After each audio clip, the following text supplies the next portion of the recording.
Ladies and gentlemen, boys and girls, welcome into the 143. This is Under Review. We're coming at you live with episode 211. Nick, how are we doing today? We're doing good. We had the NFC Championship and the AFC Championship. One was a good game, one was a not-so-good game, but we're here to bring both of them to you. Ain't that the truth? Big championship weekend as we near the end of the football season, as we are all sad to see it go. But Super Bowl coming up here in a couple weeks, biggest sporting event of the year.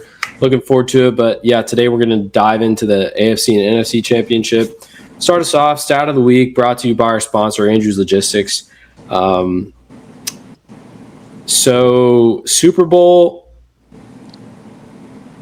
this year's Super Bowl, will be the third time that two coaches with the same first name will be meeting. And all three of these instances, their first names are Mike. Can you believe it, Nick? Super Bowl 32, Mike Shanahan, Mike Holmgren. Super Bowl 45, Mike Tomlin, Mike McCarthy. And this year's Super Bowl, Mike McDonald versus Mike Vrabel. Third time in history, same name, all named Mike. Pretty crazy stuff. We'll have a Mike head coach Super Bowl winner. Big news. Your player of the week, it was a toss-up, but had to give it to Jackson Smith in Jigba. 10 catches, 153 yards, and a touchdown. Put on an absolute clinic when the team needed it the most in the biggest game they have played thus far in the season in the NFC Championship. Could have easily gone to Sam Darnold, but I went with JSN this week as he broke out and really solidified himself as one of the top receivers in the league this year. So props to him for putting on an absolute wicked performance when the team needed it. Yeah, absolutely. JSN was a dog. Big reason why they won, as usual. Sam Darnold pretty much goes as JSN goes. If JSN has over 100, Sam Darnold usually has a pretty good game. So great game from the Seahawks. We'll get into that one, but we'll start with the AFC Championship. Patriots visit the Broncos. Broncos on their backup quarterback, Jarrett Stidham. And Broncos score quickly, make it 7-0. Everyone's like, oh, maybe Stidham is like that. Maybe he's the next Nick Foles, bring his team to the Super Bowl. After that, it just was ugly for everyone, and there wasn't much of a game after that 7-0 score. Broncos take the ball down the field again, and it's 4th and 1 on like the opposing 20 or so, well within field goal range. And Sean Payton elects to go for it. They do not get it, and that was their last shot basically at any points for the rest of the game. Will Lutz misses a field goal late in the game, but I guess the biggest story for this game was it started out nice and sunny, and then late in the third quarter, this blizzard hit Denver, and it was just some of the worst weather conditions ever. Wind was whipping, snow was falling. You couldn't see the field, couldn't see the yard line. Couldn't really see the Patriots because they were wearing white jerseys. And the conditions clearly affected both teams. And, just kind of an ugly game all overall. But congrats to the Patriots. Just not an offensive game. Not a fun watch. Nope. To be completely honest, when the Broncos drove down and Jarrett Stidham scored a touchdown using Courtland Sutton, the first at the very, very beginning of the game, the very first offensive series did not look great. Looked pretty ugly, and then they go down and get a score. And so my thought was like, okay, he's knocked the rust off. He's got the touchdown under his belt. He's led an offensive drive. They went down, and I thought they were going to kind of, maybe go back and forth with New England. But really after that, there was just no offensive play whatsoever. And the story that's been brewing over the last couple weeks of the postseason is Drake May's stat line, which has been lacking. It was lacking last week. It was not very good this week. But in spite of that, they're still winning games. He threw for 80. He completed 10 passes for 86 yards. The Patriots offense had one touchdown. It was via Drake May's legs, but in the end, the way it's been kind of looking this entire postseason is whoever comes out of the NFC should be the victor of the NFL season, should win the Super Bowl. Yeah, I agree. I think Drake May's his performances have been somewhat questionable. The passing yards at 80, from an MVP candidate, just not great. You just don't have high hopes for the Patriots, in the next game. But yeah, I mean, they got the win despite an awful offensive performance. And, one of the things Robert Kraft said about Foxborough Stadium is that he doesn't want to build a dome because he thinks the snow is a home field advantage for his guys because they're used to playing in it.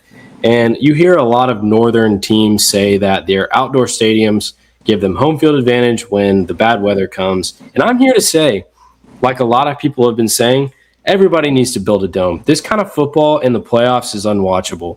And you're getting, not the best teams are moving forward due to weather conditions. Like Kurt Warner came out and said it. Like, we want to see the best football being played. The best team should advance. It should not come down to the weather deciding. All right. And also, Mr. Kraft, you think home field advantage for your Patriots? Well, buddy, they played in a blizzard yesterday and they stunk it up.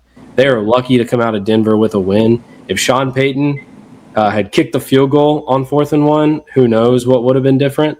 But, Nick, I don't know how you feel. I think every team should build a dome. I'm tired of watching these snow games. They're awful games. They're not good football, and none of these teams know how to play. And, you don't expect them to. None of these They teams say our guys are from there, but, dude, Drake May's from North Carolina, okay? Stephon Diggs is from Maryland. Ramondre Stevenson's from Oklahoma. Guys I think Hunter Henry's Oklahoma or Arkansas or he's something Southern like that. for sure. But yeah. he's saying oh yeah, our guys are from. No, they're not. They've been there for a year or they two. They practice there, I guess. But they're not used to those playing conditions. And I mean, completely agree with what Kurt Warner said. I mean, it's become an offensive game. The way the NFL, just the way it's moved over the last 10 years, I guess you could say. And so we just want the best product on the field. Yeah, it's cool to see the snow games, but at the end of the day, they're just ugly. They just don't bring about the best play. Every now and then there's a snow game classic, but I would say for the most part, it's an ugly game. And even rain games, it's not fun too. Also, there was a 3rd and 11 with the Patriots having the lead with 10 minutes, 11 minutes left in the game. It's 3rd and 11. They're backed up in their own territory, and literally the play call, Drake May drops back and hurls it out of bounds, and they punt on purpose, trashes the ball immediately so they can punt it back to the Broncos. Tom Brady, played in tons of snow games, and through I think one of his first games was in the snow. They said first playoff games he had 52 pass attempts. What is this being scared to throw or scared to advance the ball because it's snowing or it's windy? Think about the pocket passers that have come before all these guys Brady, Manning, Ben Roethlisberger, Phillip Rivers, Eli Manning, Tony Romo, the guys that were the generation of quarterbacks before these dudes. They didn't care if it was snowing. They were still throwing the ball. The Patriots they should have lost the game with the way that they decided to concede and just run. If that doesn't work, just give it up and punt the ball back to the Broncos. I mean, it was sorry football to watch. I did not, and I like Mike Vrabel and I like the Patriots team in general, but the play calling yesterday when the snow hit, I mean, if they had been playing any kind of competent quarterback on the other side, no offense to Stidham, but he's a backup, but they would have lost the game because of their conservative play calling with a whole quarter left. Well, I mean, they've got themselves one more week, and I mean, their resume has been in question all season long, right? With having the easiest schedule, going through playoff Justin Herbert, going through playoff C.J. Stroud, and then the Denver Broncos on a backup is who they got to play against this past weekend. So. And through all of that, we have not seen extremely good quarterback play from Drake May. So everything's been put into question, but they bought themselves one more week. Yeah, and the bottom line here is just get rid of these snow games. I don't want to have to watch an AFC Championship game stay at 10-7 for a whole half just because the weather got kind of bad. Either man up and play some football or build a dome, but you can't have both because I'm not watching run up the middle, basically spike it on third down and punt the ball. Like that's just not fun football to watch, especially for to get to a Super Bowl. But playoff game, yeah. Get that out of here. But to the more exciting game and, the more meaningful game to most of America, Rams Seahawks NFC Championship really lived up to the hype. The Seahawks looked like they were going to run away with it a couple different times, but the Rams just kept battling. And, at the end of the day, the Seahawks come out with a win. They were better on every aspect of the game, every side of the ball, but costly mistake from a Rams punt returner as he trips trying to catch a punt and it hits him in his shoulder, and the Seahawks fall on it. Very next play, score a touchdown to Jake Bobo. But hard fought season from the Rams. Honestly, would love to have seen Rams Seahawks Super Bowl. I know it's not possible, but that was just a great game, and credit to the Seahawks for making it. Yeah, their third time meeting this season in the NFC Championship. The last time they met was an extremely good game. This time it was a really good game as well. Thought the Seahawks were going to kind of take control. It felt like that's the kind of the pulse that the game was going, but the Rams continued to fight back. And unfortunately, there was only one turnover in the game, and that was Xavier Smith muffing a punt, which ended in a touchdown the very next play for the Seahawks. And so, you look at that, and you can put that up there as a reason as to why they lost. Another just kind of thing that put a question mark for me was whenever the Rams scored their last touchdown of the game to make it 26-31.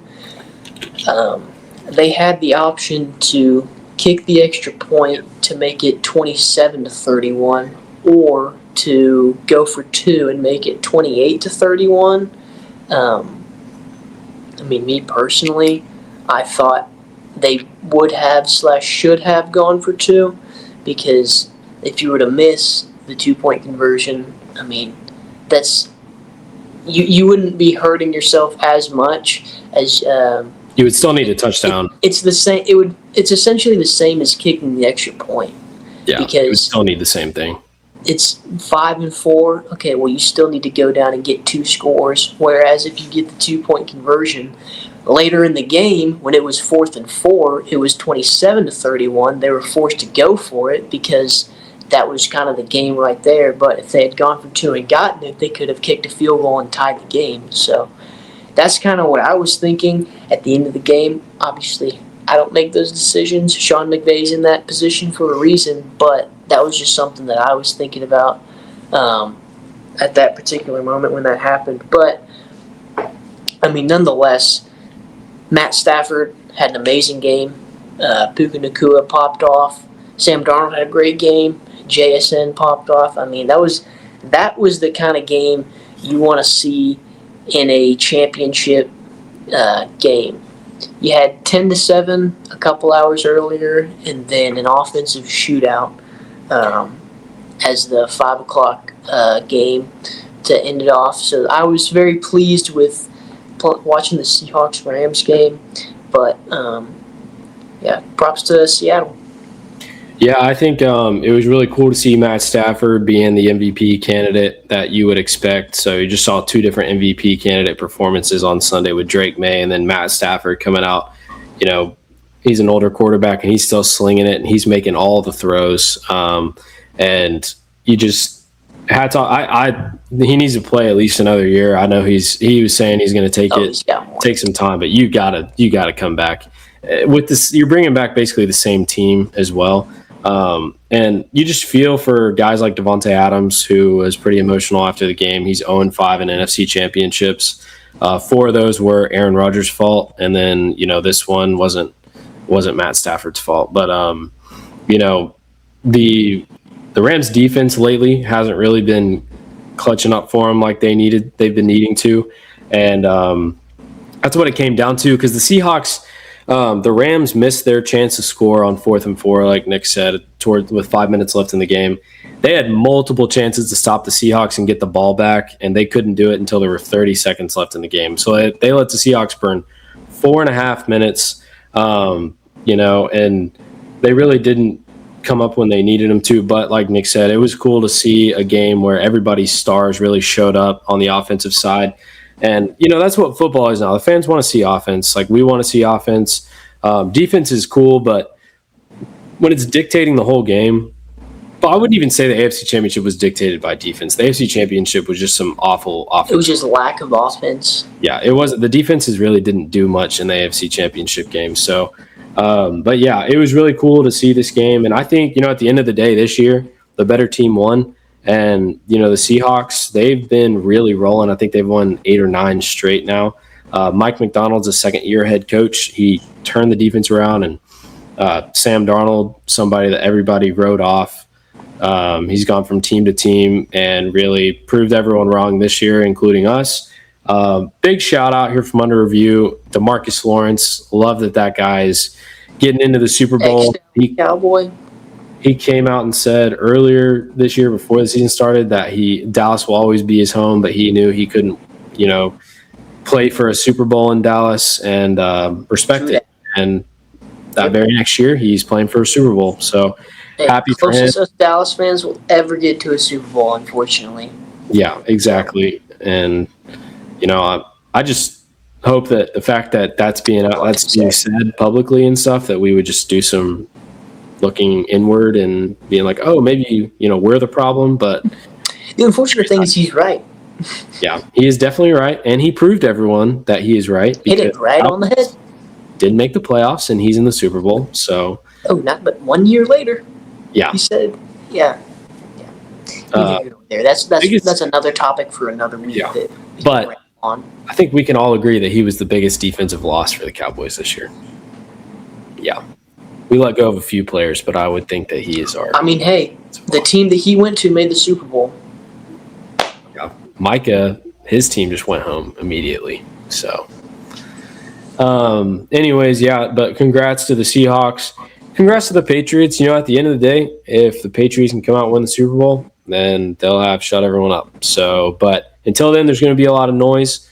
Me and Nick will be addressing some of that noise next week as we do our Super Bowl preview, but you've got your Super Bowl matchup with the Seahawks and the Patriots, so we'll be bringing you more on that next week.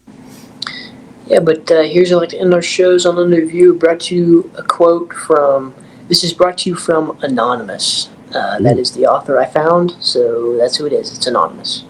Your biggest opponent isn't the other players, it's yourself.